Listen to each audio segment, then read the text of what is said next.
Décidément, cette saison, le PSG est maudit. Quand tout va bien sur le terrain, ça dégénère dans les tribunes. Les coups pleuvent entre Parisiens et Turcs de la capitale. 4 supporters du Galatasaray pénètrent sur la pelouse. Ils sont rapidement maîtrisés par les forces de l'ordre. L'arbitre, lui, interrompt le match pendant 20 minutes. Bilan des incidents, 56 blessés, 17 hospitalisations. Le PSG assume. On est responsable de la sécurité, on craint des sanctions. À Paris verrait la prime de la victoire s'envoler. Ce matin, aucune sanction n'était prise. L'UEFA attend le rapport détaillé du délégué pour éclaircir les raisons des incidents. D'ailleurs de Christian, le Paris Saint-Germain, qui de toute façon était déjà sorti de la Ligue des Champions, à retenir quand même de très épouvantables incidents dans les tribunes entre supporters turcs et supporters du Paris Saint-Germain. Il y a plus d'une 50aine de blessés. L'horreur, le match a même été interrompu pendant plus de 20 minutes hier soir au Parc des Princes et il y aura sans doute des sanctions. Le scénario est immuable, provocation d'un côté puis de l'autre, ensuite ça dégénère et difficile de savoir à qui incombe au départ la responsabilité de ces incidents. Les plus graves dans l'enceinte du Parc des Princes depuis près de 20 ans. Mais le résultat est affligeant, 56 blessés dont 17 hospitalisés et une tribune presque entièrement abandonnée à ces hordes de pseudo-supporters.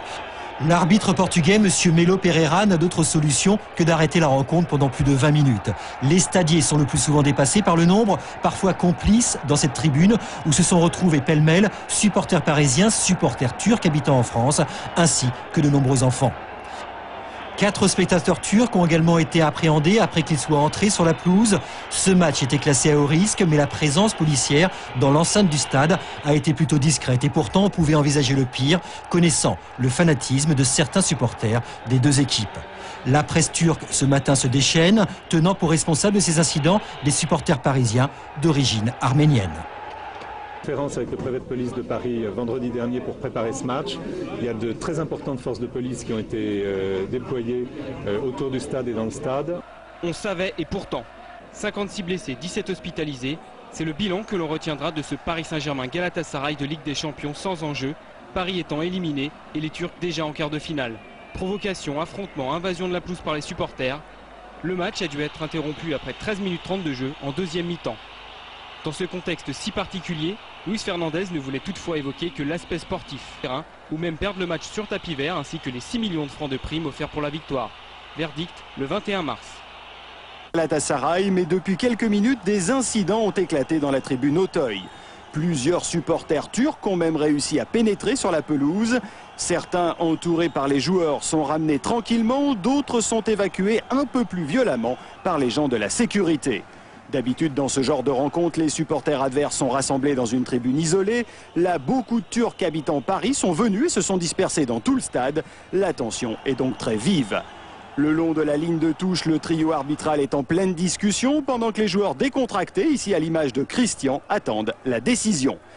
Malheureusement, dans les tribunes, la bagarre continue et s'amplifie même entre supporters des deux clubs, si bien que l'arbitre fait rentrer tout le monde au vestiaire.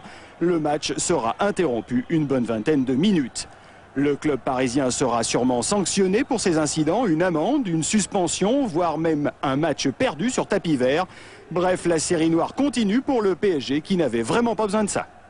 On va regarder les buts quand même, avec le retour de Christian, le Brésilien. Le Brésilien qui n'avait pas marqué, figurez-vous, avec le PSG depuis le mois d'octobre. Il en a mis 2 hier soir. C'était un bon début de rencontre, dont un petit peu avant les incidents dont on vient de parler. Second but sur ce très bon centre de Laurent. Déçus, encore sous le choc, les joueurs parisiens ont du mal à digérer les incidents du Parc des Princes. Provocation, invasion de la pelouse, affrontement très violent entre abonnés du virage Auteuil et supporters turcs isolés. Des images consternantes, la victoire face à Galatasaray est presque passée inaperçue.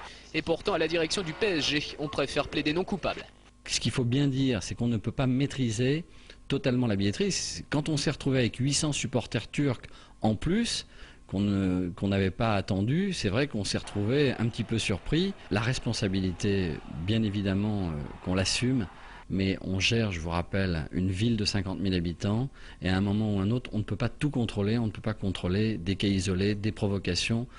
Malgré les incidents, le club confirme que des mesures de sécurité très importantes avaient été prises en concertation avec le préfet de police de Paris. Plus de 1000 CRS et surtout 500 stewards et contrôleurs.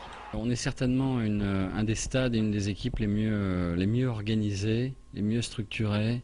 On a des dispositifs qui n'existent pas ailleurs en Europe, en termes de force de police, en termes de stewarding. Ça n'existe pas ailleurs. Mais je peux dire, vous ne changerez pas les choses et on aura malheureusement toujours ce genre de violence. Reste que la ministre des Sports Marie-Georges Buffet réclame des sanctions exemplaires, idem pour son homologue turc. Le PSG risque gros, une sévère amende, une suspension de terrain ou l'exclusion pure et simple des compétitions européennes.